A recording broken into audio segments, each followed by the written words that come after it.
Well, we've just made a quick change in the chair, and our guest now is Mr. Pete Koch of the company Fast Fitness. Pete, always good to see you. Yeah, Don, good to be with you.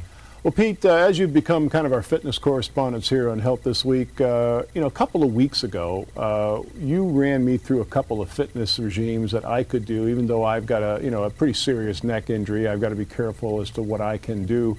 But I thought what we could talk about this week is what is the right exercise for each and every person? I mean, there's no real general exercise that everyone can follow, is there? No, there isn't, but provided a person's first been cleared by their doctor to go ahead and exercise, there are some principles. Let's think in terms of the big picture rather than just micromanaging which exercises. And virtually everybody across the board that I work with and when I first meet and evaluate, across the board is people generally need more strength.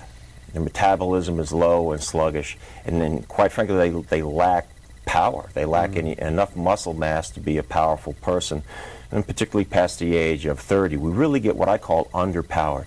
Okay. So they've been losing muscle strength. So the beginning part right there is to kind of get your engine working again, getting moving and feeling good, and utilizing the muscles responsible for your posture and how you move and feel. These would include the big bang, what I call big bang exercises that are going to address a lot of muscles like squats, lunges, rowing, vertical and horizontal rowing, pull downs and bent rows, where you're going to get lots of joints working, lots of muscle groups working, and most benefit for the shortest amount of time. You mentioned achieving power, and I'll be honest with you, that's the first time I've heard someone use that term as far as physical fitness, unless of course they were football training back when I was in high school. But you're really talking about letting the body have the ability to work better, correct? Yeah, it sure is. I mean, I'll give you an example. Would be, let's say you're talking about someone who's a little bit older, could be 60s, 70s, and we'll see people, or sometimes even younger, particularly when they're overweight, have difficulty getting out of their car, getting out of a chair.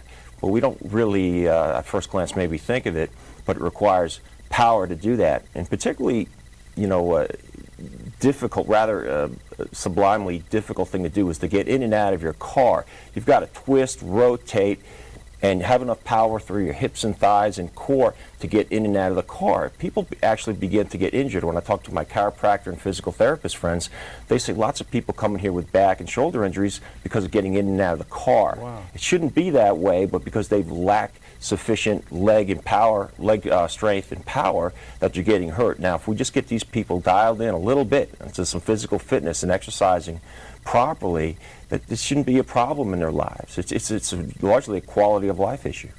Now, we're almost out of time, but you mentioned on the program last week that a lot of people who do get involved in fitness will do cardiovascular, might get on the elliptical or the stair climber. They really should also incorporate some weight training in there as well, right? Yeah, they certainly should. I mean, in a comprehensive fitness program, we're going to address, let's break it into two categories: muscular strength, so we want to do our resistance strength training, and that's with the barbells and dumbbells and machines. And then the other is cardiovascular, cardiorespiratory fitness, very important for our heart and lungs. In a perfect world, we'd want a merger of those two. There's many, many ways to do it, but everybody should think in terms of addressing both the strength and power of their muscles and the overall strength and power of their cardiorespiratory system. Pete's got some tips at his website, PeteKoch.com. The company's Fast Fitness. Pete, always a pleasure. Yeah, thanks, Don.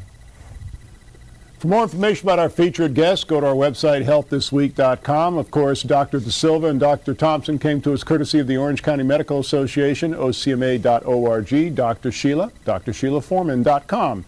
Pete Koch, PeteKoch.com. Dr. Delgado, of course, AttainLife.com. And Dr. Stan Wasman, the House Call Doctor, SCHouseCalls.com. That's our program this week. Thank you so very much for joining us. Have a healthy day.